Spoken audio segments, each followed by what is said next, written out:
Hello and namaste friends. Welcome to Culinary Calls. आज पनि हामी तपाईलाई एउटा Tibetan food लिएर आएको छौं जसलाई हामी भन्ने गर्दछौं Thenthuk. सो यो Thenthuk चाहिँ आज हामी बफमा बनाउँदै छौं. सो यो Thenthuk को लागि डो चाहिँ जुन छ डोको रेसिपी मैले तपाईलाई किमा नुडलमा राखिदिसकेको छु. त्योबाट पनि बनाउँदा हुन्छ तपाईले. अदरवाइज यसमा सिम्पली फ्लोर, सल्ट र वाटर राखेर बनाउँदा नि हुन्छ. त्यसैले मैले भेजिटेबलमा आज लिएको छु अलिकति डाइस काटेको अनियन, डाइस काटेको क्याप्सिकम, स्लाइसमा काटेको क्यारोट, त्यसपछि बफ चाहिँ राखेको छु रफली काटेको, थिनली स्लाइस गरेको बफ, अनि त्यसपछि स्प्रिङ अनियन राखेको छु. ओके, अब चाहिँ हामी यसमा Thenthuk को लागि नुडल बनाउन जानेछौँ. नुडल हामीले पेलेर रेडी गरिसकेका छौँ. अब यसमा मैले थोरै सल्ट र थोरै तेल राख्छु यो पानीमा. पानी बोइल गर्न दिउँ. ओके, हामीले यो पानी बोइल भइसकेपछि हामी सानो फ्लेममा राख्छौँ. अनि त्यसपछि अब यसमा हामी त्यो जुन फ्ल्याट नुडल छ त्यो राख्न थाल्छौँ. र यो फ्ल्याट नुडललाई करिब 2 मिनेट मात्र, धेरै बोइल गर्नुपर्छ, 2 मिनेट मात्र बोइल गरेर यसलाई हामी निकालेर चिसो पानीमा एकचोटि पखालेर यसलाई साइड राख्छौँ अनि Thenthuk को लागि प्रोसेसिङ गर्छौँ. सो यो सबै राखेर 2 मिनेटको लागि वेट गरौँ. करिब 2 मिनेट जति बोइल गऱ्यो यसलाई. अब यो हाम्रो डन भइसक्यो. त्यसलाई एकचोटि रिफ्रेस गरौँ पखालौँ चिसो पानीमा. ओके, अब हामी चिसो पानीमा राख्दैछौँ. त्यसले चाहिँ कुकिङ प्रोसेस स्टप गर्छ, त्यसको लागि रिफ्रेस गर्न राख्दैछ हामीले यसलाई. ओके, अब हाम्रो यो लाफिङ पनि पखालेर रेडी, सरी बोइल गरेर रेडी भइसकेको छ. अब चाहिँ हामी यसलाई भेजिटेबल्सहरूसँग स्टर फ्राई गर्छौँ. हामी Thenthuk को लागि पनि अलिकति टेस्ट इन्हान्स गर्नको लागि चिली ओइल बनाउँछौँ. एकदम थोरै अमाउन्टमा हामी चिली ओइल बनाउँछौँ. सो चिली ओइलको लागि हामीले पहिला तेललाई तताउँछौँ. त्यो तेल अलिकति तातिसकेपछि चाहिँ हामी यसमा अलिकति टिमुर, सोफको गेडा, स्टार निज राख्छौँ यो तेल तातेको तेलमा. ओके, अब हाम्रो तेल मजासँग तातिसकेको छ. यसमा हामी स्टार निज राख्यौँ. त्यसपछि टिमुर अनि सौँफको गेडा,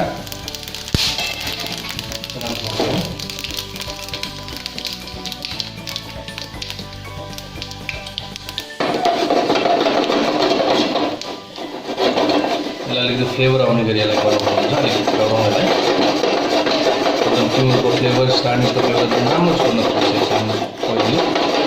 यो सबै चिज हामी युज गर्दैनौँ. यो त हामी सबै कुरालाई स्ट्रेन गरेर हाल्छौँ.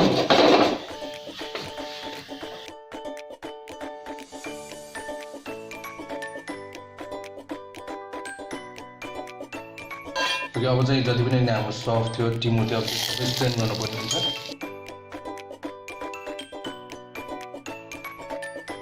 यो राख्न सक्छ अलिकति डेप्थ भाँडामा राख्नुपर्छ, किन नभए यो सबै फेरि माथि गुडु त सिजाउन सक्छ. र यो राख्न सक्छ चलाउनु भने लाइक यसरी चिसो ठाउँमा छोड्नुपर्ने हुन्छ. ओके, अब यसो चाहिँ हाम्रो चिली ओइल रेडी भयो. यसलाई एकछिन अब चिसो बनाउनु पर्यो. अनि त्यसपछि हामीले Thenthukमा, त्यसपछि लाफिङहरूमा, किमा नुडलमा युज गर्न सक्छौँ. अब हामी Thenthuk को एसेम्बलिङतिर लागौँ. Thenthukलाई स्टर फ्राई गर्नु लागौँ. Thenthukलाई स्टर फ्राई गर्दैछौँ. सबैले यसमा धेरै चाहिँदैन, एकदमै सजिलो रेसिपी छ. पहिला अलिकति मिडियम फ्लेममा हामी फर्स्टमा बफलाई बोइल गरेको स्लाइस बफलाई एकदमै थिनली स्लाइस गर्छौँ. त्यो बफलाई पहिला फ्राई गरौँ.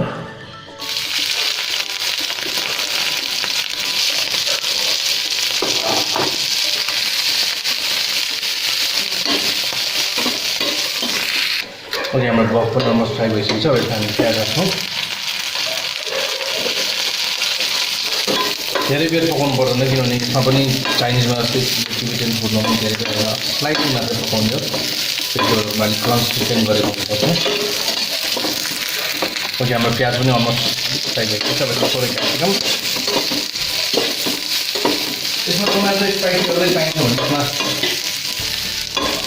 आधा स्लाइड चिज पनि राख्नु थोरै छिटो गरौँ एउटा मात्र.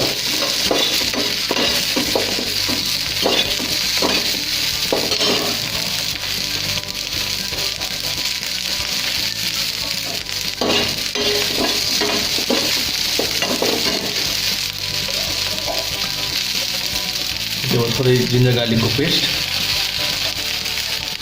करिब 1 टिस्पुन. अब यसमा हामी अब यसलाई राम्रोसँग चलाएर क्यारोट पनि राख्छौँ. अब यसमा हामीले यसमा आज बोक्स चाहिँ हामीले यसलाई ब्लान्ड गरेर राखेको छौँ. ब्लान्ड नगरेर राख्नुहुन्छ भने तपाईँले अलिक अगाडि अहिले नै राखिहाल्नुभयो पनि हुन्छ. अब यसमा हामी स्टक राख्छौँ.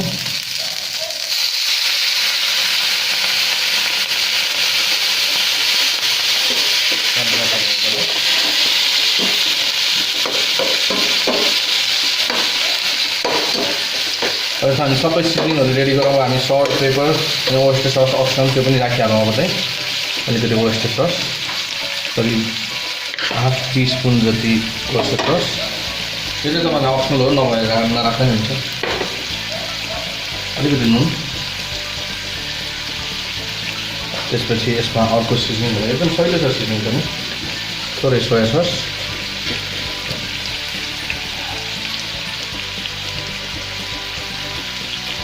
अनि ब्ल्याक पेपर कतिजना हाम्रो सिजनिङ पनि भयो एउटा चलाउन थाल्छौँ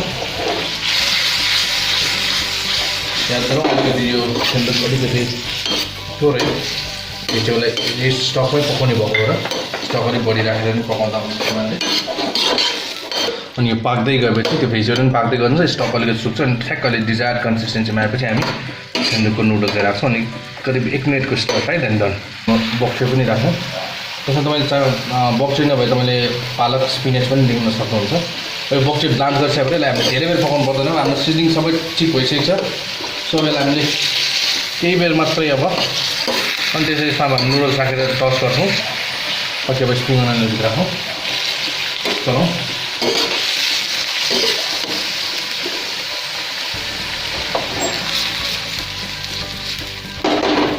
नुडल्स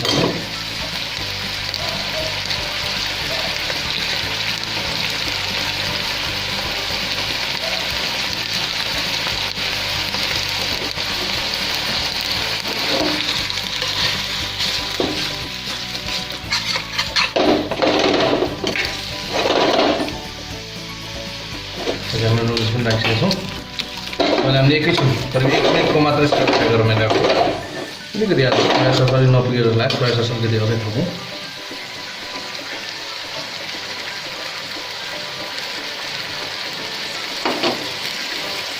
तपाईँले अझै तपाईँले अलिक स्पाइसी मन गर्नु तपाईँले यसमा चिली ओइल पनि अहिले नै एड गर्न सक्नुहुन्छ तर हामी चाहिँ सेपरेटली हालेर राख्नुहुन्छ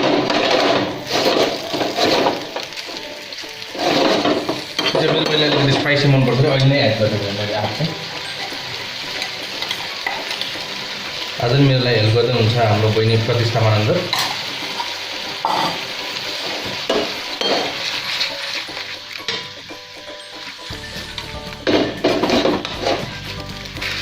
पछि हाम्रो सेन्डुक पर्फेक्ट टेक्सचरमा डन भइसकेको छ अलिकति ससी छ ओके अब यसलाई हामी प्लेटिङ गर्छौँ ओके सो हाम्रो थेन्दुक रेडी भइसकेको छ सो गाइस यदि तपाईँलाई यो भिडियो मन पर्यो भने प्लिज लाइक गर्नुहोला त्यसपछि तपाईँहरूले पनि योलाई ट्राई गर्नुहोला कस्तो बन्छ तपाईँहरूले कमेन्ट बक्समा लेख्नुहोला र तपाईँहरूको साथीहरूसँग सेयर गर्नुहोला and don't forget to subscribe Culinary Calls. Till then, keep cooking. Good day.